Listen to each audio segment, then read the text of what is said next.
Take a look at this. Let me know your thoughts. Let me know your thoughts. And as you're looking at this, think about the people that allowed this great migration. Think about the people that allowed this great migration. These Democrats that pretty much welcomed illegal immigration, that opened the arms to a lot of these people coming into the country. We already talked about how obviously their goal is to eventually have them vote in presidential elections and other elections. And because the Democrats would be the ones that brought them in and gave them these incentives, created these social programs for them, they're banking on those people voting in the interest and favor of and supporting the Democratic politicians. So think about that, because then when you go to a city with like Chicago that is run by a Democrat, if it's adding up, if the people that you're voting for actually are supporting you and actually have your best interest at heart compared to people that are not even Americans. So let's dive into this. All I can say to you is that you are a disgrace. I'm an 80-year-old woman, and I've never seen anything like this. I grew up in the Jim Crow South, and the policies that you're passing in this city remind me of the Jim Crow South. I had to drink out of a colored water fountain, or the whites would drink out of a white water fountain. But you know what I didn't have to worry about? Going back to my community, and it would be destroyed. Hold on. So she's saying that the policies remind her a lot of the things that happened in the Jim Crow South. But the last thing that she mentioned, listen to what she said that she didn't have to worry Or the about. whites would drink out of a white water fountain. But you know what I didn't have to worry about? Right here. Going back to my community, and it would be destroyed. So she said that she didn't have to worry about going back to her community and it being destroyed. Now, here she's comparing 2024 to the Jim Crow days in the South throughout the country. She's saying that what's happening right now in Chicago reminds her of the Jim Crow days. And she's saying that she's actually saying maybe we need to bring Byron Donalds down, because I remember Byron Donalds when he was talking about the Jim Crow South and all CNN. I believe it was Abby Phillips, I believe it was. I may be mistaken, but I remember that they tried to destroy Byron Donalds for talking about the Jim Crow South and saying that not everything was bad about the Jim Crow South. And he was comparing it to things that happen now or things in society right now. He was saying that, hey, not everything from the Jim Crow South was bad, because I think he was highlighting the facts that we had families together. Now, this lady's saying that what she's going through right now in Chicago is similar to the Jim Crow South, as far as the things that are being implemented, the rules, the laws, the policies. But she said that the one thing that she did not have to worry about in the times of the Jim Crow South compared to now is going back to her community and it being destroyed. So maybe we owe Byron Donalds an apology, or maybe some of these Democrats owe Byron Donalds an apology, and some of these Democrat-leaning news stations like CNN, MSNBC, and ABC, who highlighted Byron Donalds and came out and talked. You had Al Sharpton saying that Byron Donalds, all this negative energy that Byron Donalds was receiving. And here you have somebody in the community who's backing up that exact point. She's saying that the policies right now in Chicago remind her of the Jim Crow days. But what she's saying is, at least in the Jim Crow days, she had a community that she could go back to that was not destroyed. Think about that. So think about it in terms of the Byron Donalds, but think about that just generally right now. We're living in 2024. Here you have an American woman in her 80s that has to get up in the community meeting and call out the Democratic policies in Chicago, because they just are allowing people in and prioritizing the needs of people that are not Americans coming in there without even solving the actual issues that are going on in Chicago. We hear about Chicago. What are the things that we hear about when we hear about Chicago? What are the things that we hear about? We hear about these youngins in the trenches that It's like on a weekend, they could have more people killed in Chicago than in some of these war zones in the Middle East, with kids ranging from 10 to 17 years old doing a lot of this killing. Think about that. So we decide that, well, this is the perfect solution to fix this problem.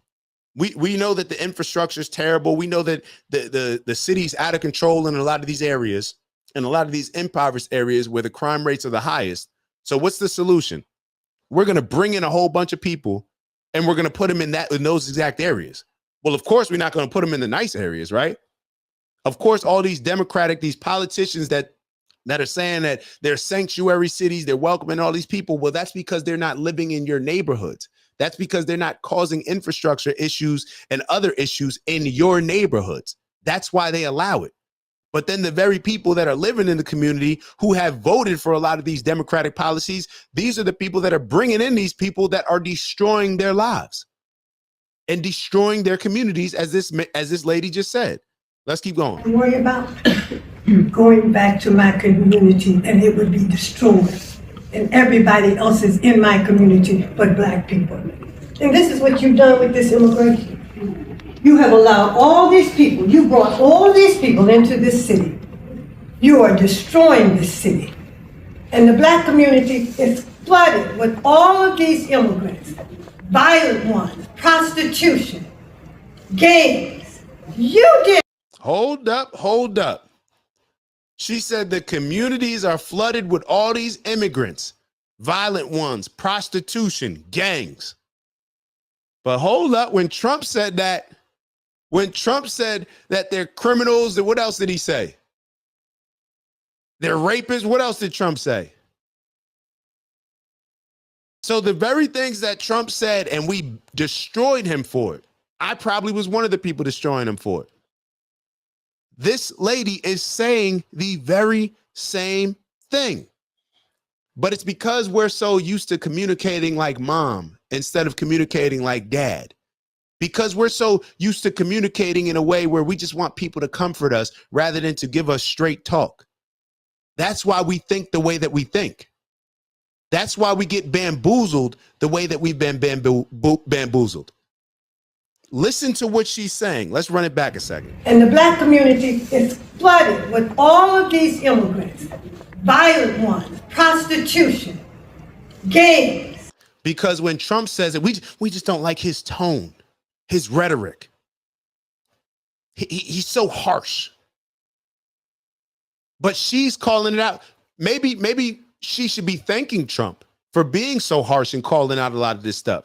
Because what do? We just get upset. Trump said Black jobs. We don't actually care about the fact that a lot of the people coming in are going to take a lot of the jobs in the industries where a lot of Black people may be in. We don't even get below the surface of just talking about, well, he said Black. I didn't like the way that he said Black jobs. What's a Black job?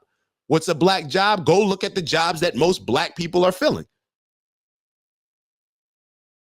It's so funny how we can say, see, the problem isn't that the fact that he said Black jobs. The problem is our insecurities in what is identified as a Black job based on the jobs that we actually fill. Because I'm sure nobody would sit here and have a problem if we said that, hey, the lawyers, the Jewish lawyers, you want a Jewish lawyer. That's a Jewish job. Nobody would have any problem with that, right? Because lawyer, you're seen as, that being an honorable career, you're going to make some good money. But the problem is when he says Black jobs, because we're so insecure with, well, what exactly is a Black job? Stop it. What do we think a Black job is? We brought up the graph where it was out of 15 ethnic groups in America, Black Americans were at the bottom when it came to household income. So you tell me what's a Black job?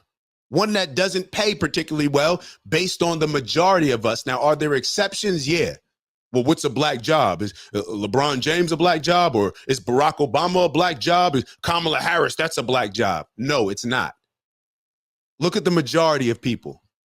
Look at the majority of people, because when we always focus on the exception, we end up in the same position that we're in, where we celebrate the success of all the people that we idolize and get confused with the lives that we're actually living ourselves. Let's keep going. You did that. You are doing this to your people. You are an absolute disgrace to me.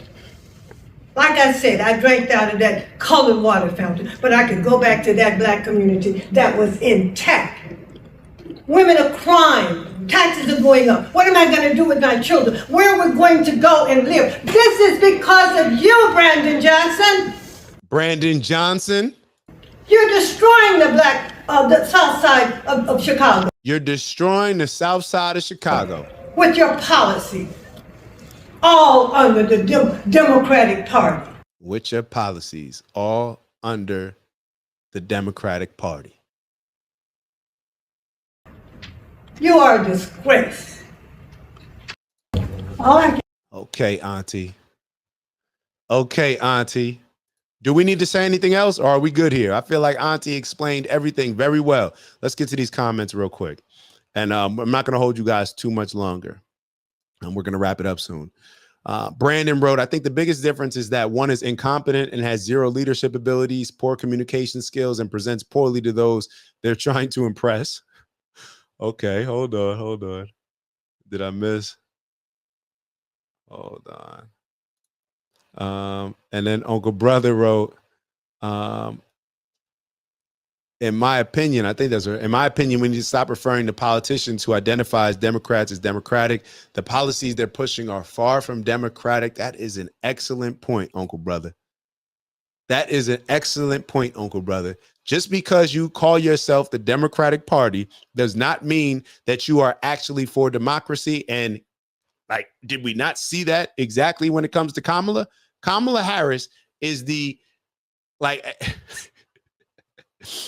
Kamala Harris got her VP job with DEI because black people like Charlemagne said, we're only voting for you if you have a black woman that's a vice president. It's got to be a black woman, right? That's why Biden brought on Kamala, right? It wasn't we're only supporting you if you show us a plan how to improve our lives. It was just more symbolism. If you have a black woman. Now Kamala Harris is running for president. She may even be favored. She's winning in a lot of polls and didn't even have to go through a primary.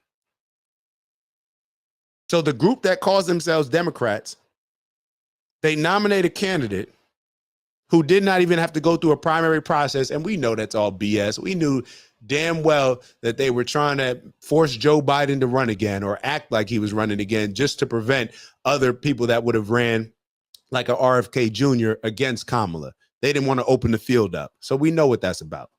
We knew what that was about. Let's move on. What do we have from here? Do I want to get to that? All right. So we'll get to this last video of this gentleman that I was telling you about that was discussing this phenomenon of Black Americans. Ew, it's Dak. Just want to thank you for checking out our video and visiting the OG Network. If you enjoyed the video, please make sure that you give us a like. And if you're looking to join a community of inspired individuals striving for purposeful abundance, subscribe. And if you're feeling real generous, share the video with some friends and family. All right, I'll see y'all soon. Ew.